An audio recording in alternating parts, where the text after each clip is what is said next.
The first teaching of yoga is that this body is only a vehicle. It's not really myself. I'm not black or white. I'm not pretty or ugly. I'm not man or woman. I'm not young or old. I'm not American or Indian.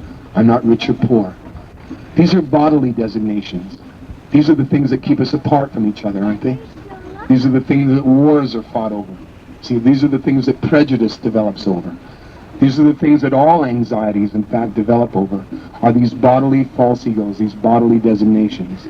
Oh, I'm black, I'm white, I'm Christian, I'm Jew, I'm young, I'm old, I'm pretty, I'm ugly, I'm this, I'm that. But I am not these things. Just like I say, this is my hand, this is my arm, this is my belly, this is my head, these are my thoughts. But where is that I that's saying my hand, my leg, my belly, my thoughts?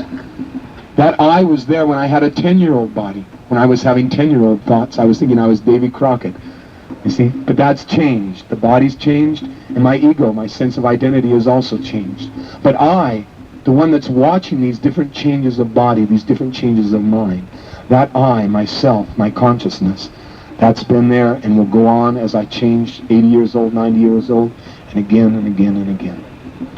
That consciousness is the real beautiful thing in everyone here, isn't it? Just look around you. It's life, isn't it? The grass you're sitting on, the trees that make the atmosphere so cool in here, the people that you're sitting next to, your loved ones, your children, your wife, your husband, your mother, your father. It's life that makes it beautiful, isn't it? Because suppose we took the life out of this tree, suppose we took the life out of this body, took the life out of the body of your child or your wife or your husband, would you want that body anymore? Would anyone be happy to take their beautiful wife or beautiful husband home if there was no life in that body? No, you'd want to leave the body right here about 6 feet underground, isn't it? Because the body is not the thing that we're attracted to. It's not the thing that we love in one another. The thing that we're loving, the thing that's attracting us to this atmosphere, to one another, is that consciousness, that living force. And it's not black, believe me. It's not white. It's not young. It's not old. It's not man or woman. It's not pretty or ugly. It's far beyond these gross designations. It's called Satchitananda. It's eternal. It's full of knowledge and it's full of bliss. But it's limited right now because of our attachments. Because we meditate too much on the temporary. For example, we take care of this body. We brush its teeth. We comb its hair. When it gets wrecked, we take it to the body shop and get it patched up and glued up, etc. And we meditate on it. We look at it in the mirror and we think, oh, this is so nice, my hair. See, and we meditate on our wife's body too, our husband's body. Oh, she's so beautiful, or he's so wonderful, he speaks in such a deep voice, or she talks so sweetly. And we meditate on these bodily designations. Then there's children, right? Oh, isn't he cute? Goo, goo, goo, goo, goo, goo. You see? The consciousness really doesn't need goo, goo, goo, goo, goo. You see? And then there's the dog. Oh, here, Rover, lick my face. Again, we're meditating, my dog, my wife, my family, my country. It goes on extending. It's my country now. And I have to extend my energy out to my fellow Americans and my fellow this and my fellow that. This is called limitation of consciousness. You see? This is how we limit our eternal, blissful, knowledgeable consciousness. By these designations. By limiting it to these designations. So let's get free, right? Let's free our consciousness from these designations. Nobody wants to be limited, right? No one wants limited happiness. No one wants limited relationships. You don't really want to feel uptight around me, just like I don't want to feel uptight around you. But the only way we're going to actually be able to live together very peacefully and intimately is if we realize the beautiful thing in one another. That thing which makes us all equal. That thing which makes us equal with the plants, the trees, the animals, and everything else. And that's consciousness. That's the beautiful thing we're developing. And that's what this festival is all about. We're developing consciousness. And how? By sitting together, dancing together, singing together, feasting together, and serving together. We have to serve something. Don't you think so? Just think about it for a minute. We have to serve our belly at least, right? We have to put some food in it, right? You have to fill it up. Now, what else do you have to serve? Well, you have to serve so many things. You have to serve your boss. You have to serve your tax collector. You have to serve this. You have to serve that. Your wife, your children, your this, your that. But how long can we go on serving these things? How long can we go on serving the belly?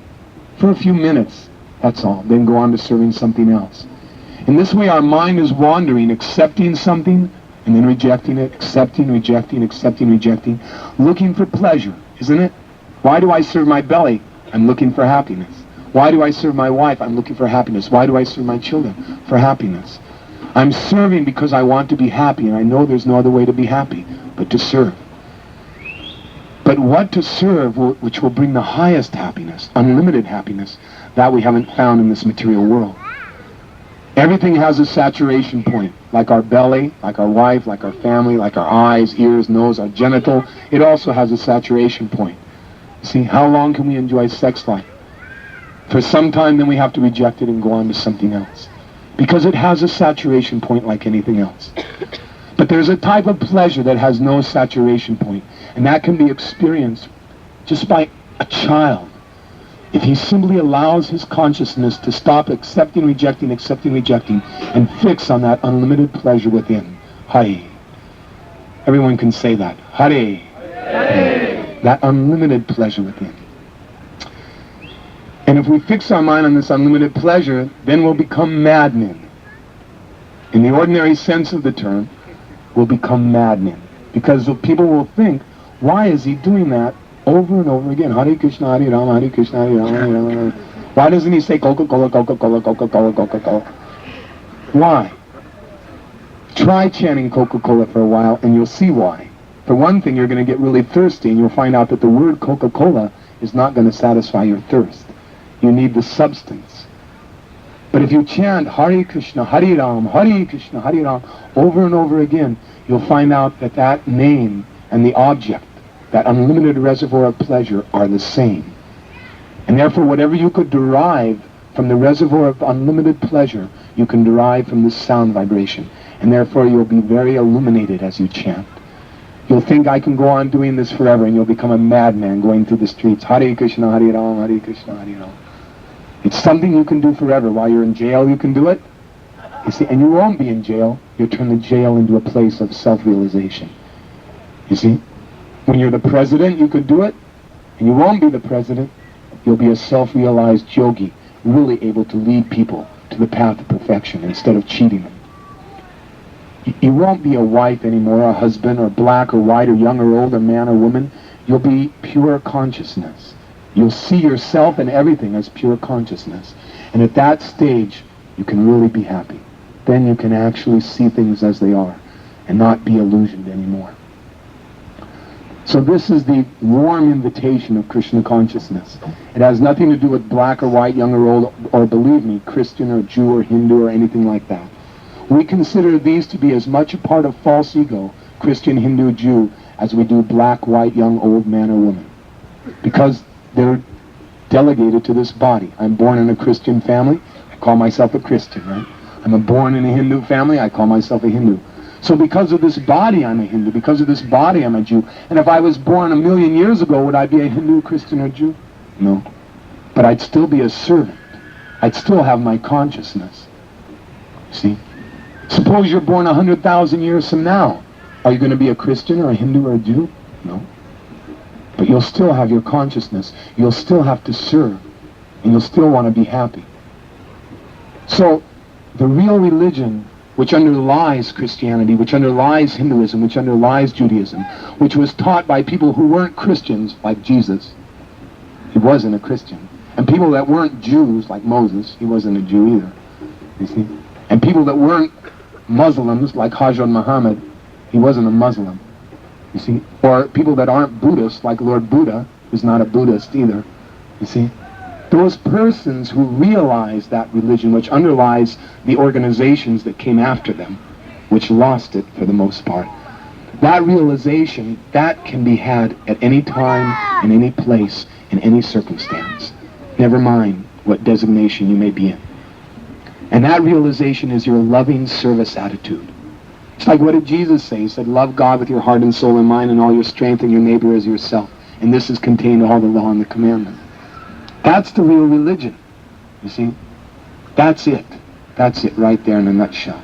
You see, what does Krishna say? Abandon all religion and surrender unto me, and I promise I'll protect you from all karma, from all reactions, from millions of births. That's it. Surrender. Give your love to the Absolute and all living beings. Then you're in the real religion. And you won't call yourself a Christian, you won't call yourself a Hindu anymore, or a Jew, or this or that, because you'll actually be able to communicate with every living being. So this is the warm invitation of Krishna consciousness, that you realize that beautiful nature of yourself, which was the nature of all great personalities, of all liberated souls. You and I are meant to be liberated souls. We're not meant to be in these false egos. We're not meant to be in these limited bodies and minds. You see? But we have to make the best use of it. It's a great tool. It's a great opportunity, especially this human life, for developing our consciousness. Krishna says, many, many births both you and I have passed. I can remember all of them, but you cannot. So it's many, many times we've taken birth. Therefore it means we're learning a lesson. We're learning how to develop our consciousness to that point where we can actually fulfill our desires. Because no one wants to die. Everyone wants to live. Even a cockroach, I saw him the other day, running around trying to get away. Everyone wants to live. And nobody wants to be diseased. That's why you spend millions of dollars on hospitals every year. Because no one wants to be diseased. We all want to be in perfection. And naturally, nobody wants to be miserable, and that's why we're all here in the park, right? Because nobody wants to be miserable. We want to enjoy. So we want to be eternal. We want to be full of knowledge. That's why we go to schools and universities. Nobody wants to be ignorant. And we want to be blissful. That position, Sat, eternity, Chit, knowledge, Ananda, bliss, Satchitananda, that is your right. That is you. That is yourself, eternal, full of knowledge and bliss, in your service, in your love for the Absolute and all living beings.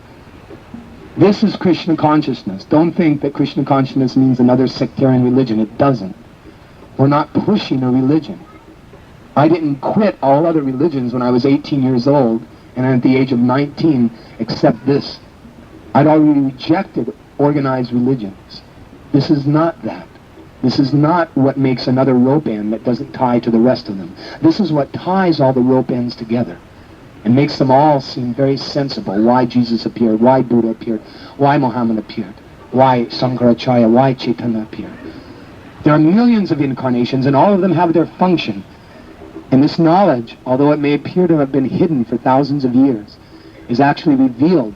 If you look at some of the books that we have on display, our spiritual master has very kindly translated the ancient Sanskrit knowledge of India into English. That knowledge which was hidden in Sanskrit, which was being sought after as the fountain of youth, which was being sought after as the wealth of the East. That wealth was not material. Therefore, everyone that went to India to conquer and find the fountain of youth and find the reservoir of wealth, they all became frustrated because they were looking for something material and it wasn't. What they heard about, what they saw through the astrological predictions of the stars, that there was a great wealth in India was true, but it wasn't a material wealth, you see? And therefore it remained hidden from them in this ancient Sanskrit language. So this is the invitation of Krishna consciousness, that you take advantage of this hidden wealth, this fountain of youth that everyone's been looking for thousands of years, and achieve it. Achieve that reservoir of Satchitananda, eternity, knowledge, and bliss. So some of us are living here in Portland. There's a community on Hawthorne. What is it? 2805 Hawthorne Street. It's a beautiful community.